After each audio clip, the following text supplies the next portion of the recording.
도널드 트럼프의 외교, 정말 예측이 불가능한 혼돈일까요? 아니면 이 모든 게 사실은 잘 짜인 각본일까요? 만약에 그의 모든 수를 읽을 수 있는 비밀 설명서가 있다면 어떨 것 같으세요? 오늘 바로 그 트럼프를 해독하는 열쇠, 거래의 기술을 한번 제대로 파헤쳐보겠습니다. 네, 바로 이 질문에서 모든 게 시작됩니다. 그의 외교 무대를 움직이는 게 과연 즉흥적인 감정일까? 아니면 이 모든 게 철저히 개선된 아주 치밀한 시나리오일까? 여러분은 어떻게 생각하세요? 정말 놀랍게도요, 그 실마리가 그가 무려 30여 년 전에 쓴 책 한 권에 숨어 있을지도 모릅니다. 바로 거래의 기술이죠. 이 책이 그의 모든 행동을 풀어내는 일종의 암호 해독기가 될 수 있다는 겁니다. 자, 좋습니다. 그럼 이제 본격적으로 한번 뛰어들어 보죠. 먼저 그의 행동 철학의 청사진이라고 할 수 있는 책, 거래의 기술에 담긴 핵심 전술들부터 하나하나 뜯어보겠습니다. 이게 바로 그의 모든 행동의 기반이 되거든요.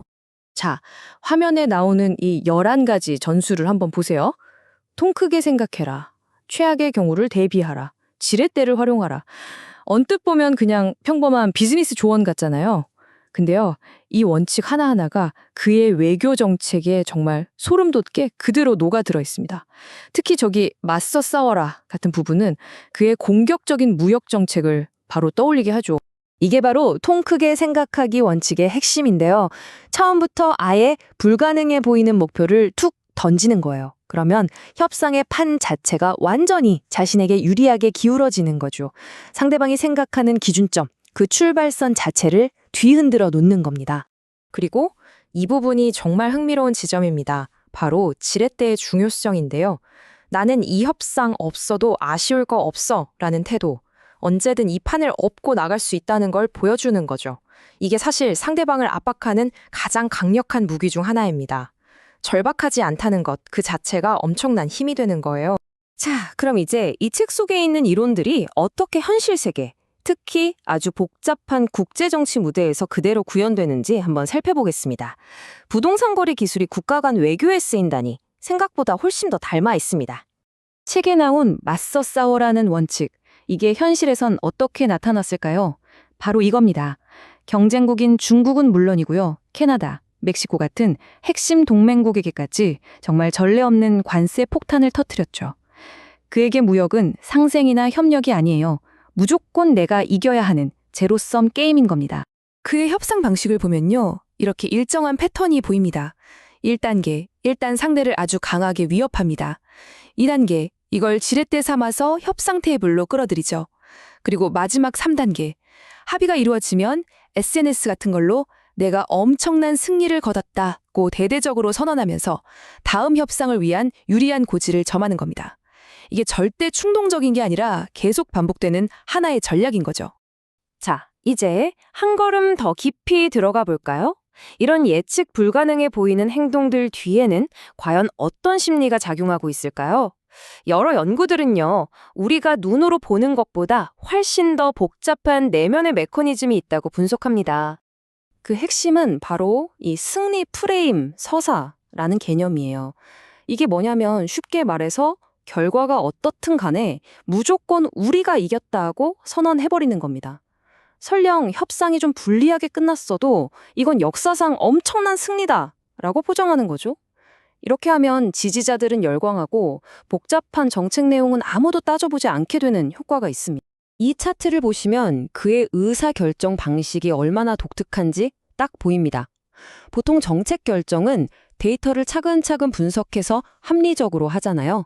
그런데 연구에 따르면 그의 결정은 그런 선형적인 과정이 아니라는 거예요.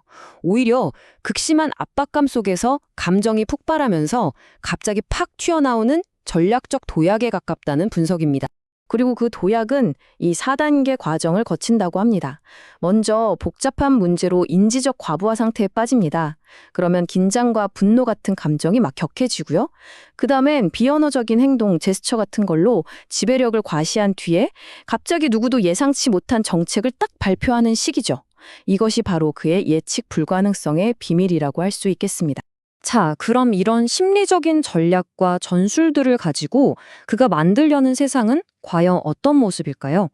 이제 그의 전술과 심리를 바탕으로 그가 궁극적으로 그리고 있는 세계, 그 큰 그림을 한번 들여다보겠습니다. 한 연구 보고서에서는 그의 비전을 이렇게 세 가지 기둥으로 정리합니다. 첫째, 거래적 현실주의.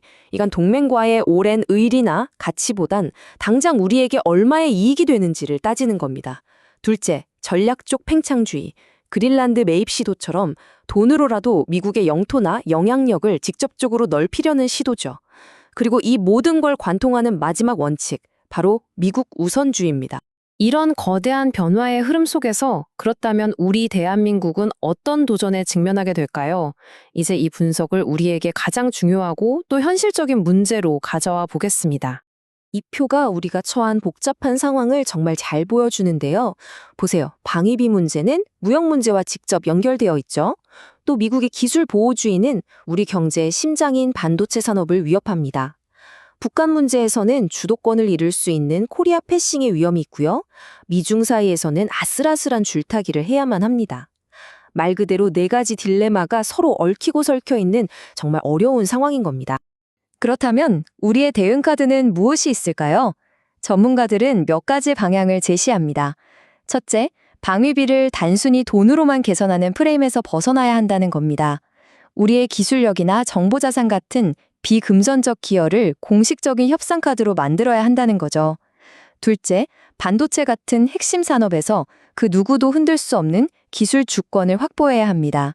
마지막으로 북한 문제에서 끌려다니지 않도록 우리가 먼저 협상 로드맵을 선제적으로 제시하고 미국과 중국 사이에서 숨쉴 공간을 확보하기 위한 다각적인 외교가 절실하다고 강조합니다. 결국 모든 것은 이 질문 하나로 귀결됩니다. 상대방이 거래의 기술을 들고 나온다면 우리 역시 우리만의 더 정교하고 치밀한 거래의 기술을 준비해야만 합니다. 이것이야말로 트럼프 시대 그리고 앞으로 우리가 마주할 세상에서 가장 본질적인 과제가 아닐까요?